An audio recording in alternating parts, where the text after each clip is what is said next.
Alright, welcome back. और चलिए, अब बहुत ज़रूरी हो गया है कि हम आपको बताएं कि आपके पोर्टफोलियो में आपको डाइवर्सिफिकेशन की रणनीति कैसे अपनानी चाहिए। लेकिन डाइवर्सिफिकेशन होता क्या है, क्यों ज़रूरी है? Chinu Gupta, senior fund manager, equity, HSBC mutual fund, मेरे साथ जुड़ गए हैं। चिनू, स्वागत है आपका इस खास पेशकश में।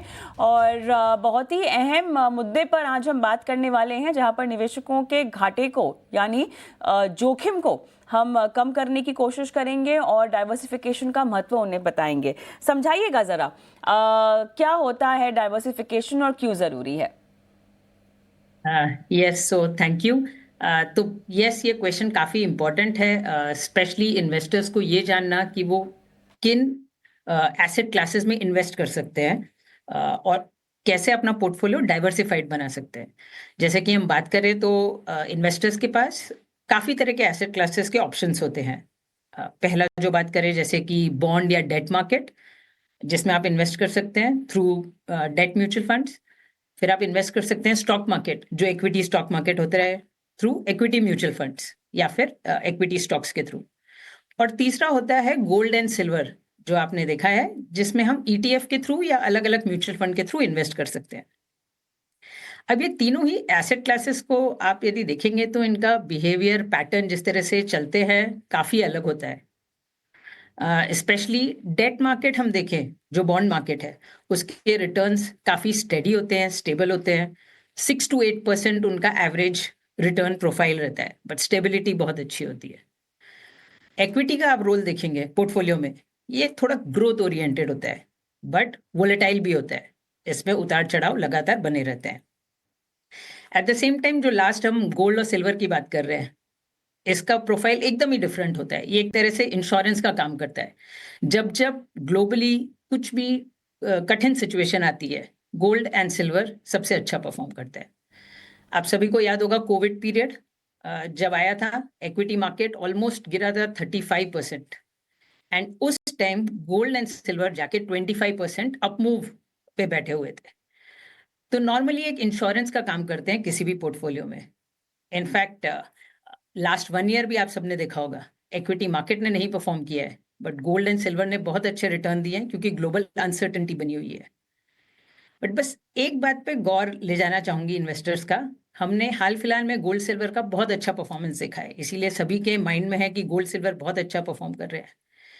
बट एक पीरियड था ऑलमोस्ट 2012 से लेके 2018, 6 साल का पीरियड था, जब गोल्ड और सिल्वर ने ऑलमोस्ट जीरो रिटर्न दिया था। एंड उस टाइम इक्विटी मार्केट ने आपको 15-16% CAGR रिटर्न दिया था, डेट ने वही 6 to 8% CAGR रिटर्न दिया था।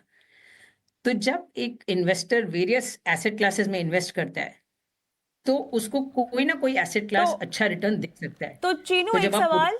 जी, या चीनू, एक सवाल। डाइवर्सिफिकेशन अक्रॉस एसेट क्लासेस जरूरी होता है, अक्रॉस मार्केट कैप भी जरूरी होता है, is that right? Because yes, दोनों अलग अलग है। Very true. तो आपको स्टार्ट करना चाहिए डाइवर्सिफिकेशन ऑफ एसेट क्लासेस के थ्रू, जिसमें आप बोल राइट। रहे हैं कि आप इक्विटी, डेट और गोल्ड सिल्वर में इन्वेस्ट करेंगे। उसके बाद जो नेक्स्ट स्टेप होता है, वो होता है डाइवर्सिफिकेशन विद इन इक्विटी। जो आपने अच्छा क्वेश्चन बोला कि मार्केट कैप में हमें डाइवर्सिफाइड करना चाहिए।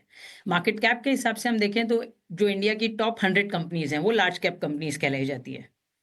इनफैक्ट उनमें कुछ भी गलती जाने की संभावना बहुत कम होती है। दे आर वेरी, बोलते हैं ना, स्ट्रॉन्ग और रोबस्ट कंपनी होती है, उनका ट्रैक रिकॉर्ड बहुत अच्छा होता है। बट उनका जो ग्रोथ है अब इंडिया में, वो थोड़ा सा कम हो गया है, क्योंकि वो बहुत लार्ज, बड़ी बन चुकी है। मिड कैप कंपनीज जो होती है, वो पहले 100 के बाद की कंपनीज होती है। ऑलमोस्ट 101 से लेके 250 तक की जो कंपनीज है इंडिया में top, they come in mid cap. Mid cap companies relatively काफी एजाइल होती है, अपना बिजनेस मॉडल जल्दी से शिफ्ट कर सकते हैं, मार्केट शेयर गेन कर रही होती है, और उनकी ग्रोथ प्रोफाइल थोड़ी फास्टर होती है। एट द सेम टाइम उनका रिस्क प्रोफाइल भी थोड़ा सा हायर होता है। And last and not the least, जब हम बात करें तो स्मॉल कैप की, स्मॉल कैप एक वास्ट डोमेन अवेलेबल है, जहां वेरियस स्टॉक्स पिक कर सकते हैं।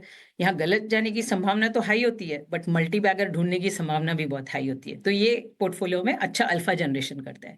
तो आपको यहाँ भी अच्छा डाइवर्सिफिकेशन करना चाहिए between large cap, mid cap and small cap चलिए, within equity market. Alright, diversification across market cap जरूरी है, अक्रॉस एसेट क्लासेस जरूरी है, और ऐसे में बहुत सारे ऐसे विकल्प हैं, हाइब्रिड कैटेगरीज की जब हम बात करें जहां पर निवेशकों को इक्विटी प्लस डेट या मल्टी एसेट जैसे कुछ कैटेगरीज में आपको अक्रॉस एसेट क्लासेस भी जो है एक्सपोजर मिल जाएगा, एलोकेशन किस तरह से रखना चाहिए? वैसे मल्टी एसेट जैसे फंड्स में तो आपके पास फंड मैनेजर होते हैं, डिसाइड करते हैं, पर अदरवाइज एसेट क्लासेस वाइज फिलहाल इक्विटी हैवी हो जाए पोर्टफोलियो, या आपको लगता है कि थोड़ा सा गोल्ड सिल्वर में भी इक्वली हैवी जाया जा सकता है? तो जनरली आप देखेंगे तो जैसे कि हम HSBC में भी multi asset allocation fund run करते हैं, वहाँ हमारा आइडिया है हम वो प्रोफाइल बोले जो हम इन्वेस्टर को चाहते हैं वो लॉन्ग टर्म डाइवर्सिफिकेशन में रखें। तो HSBC multi asset allocation fund में हमने 65 to 70% इक्विटी रखा है, 15 to 20% गोल्ड एंड सिल्वर रखा है और 10 to 15% डेट रखा है। इन जनरल भी आप देखेंगे तो हम इन्वेस्टर्स के लिए लॉन्ग टर्म में चाहेंगे वो यही प्रोफाइल रखें।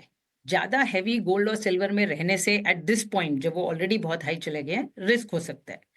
At the same time globally situation इतनी वोलेटाइल है दैट दिस ये रीजन है कि gold is keeping on going up, तो इसलिए a combination of I would again repeat 65 to 70% equity, 15 to 20% gold and silver and 10-15% debt. I think there's a good combination for a general जो profile होता है। As के हिसाब से इसे change किया जा सकता है। जो जितना यंग है एग्रेसिव पोर्टफोलियो बनाना है वो डेट कम कर सकता है, जो जितना सीनियर है रिटायरमेंट के क्लोज है उसके पोर्टफोलियो में डेट का प्रोपोर्शन बढ़ जाएगा और इक्विटी और गोल्ड और सिल्वर थोड़े कम हो जाएंगे। ऑलराइट चीनू, मेरे ख्याल से डाइवर्सिफिकेशन एक ऐसा टॉपिक है ना जिस पर हम अनंत चर्चा कर सकते हैं। इसके इतने सारे पहलू हैं और इतने सारे सवाल भी हैं, लेकिन फिलहाल मेरा समय समाप्त हुआ। आपने फिर भी हमें समय दिया और संक्षिप्त में जितना हो सका आसान भाषा में डाइवर्सिफिकेशन एक इम्पॉर्टेंट रूल फाइनेंशियल प्लानिंग का वो समझाया। बहुत बहुत धन्यवाद आपका। चलिए इसी के साथ आज के इस शो में मुझे भी इजाज़त दें, लेकिन मैं आपको छोड़े जा रही हूँ हमारे व्हाट्सएप नंबर के साथ और ईमेल आईडी के साथ, जहाँ पर आपको अपने सवाल हम तक पहुँचाने हैं। नमस्कार।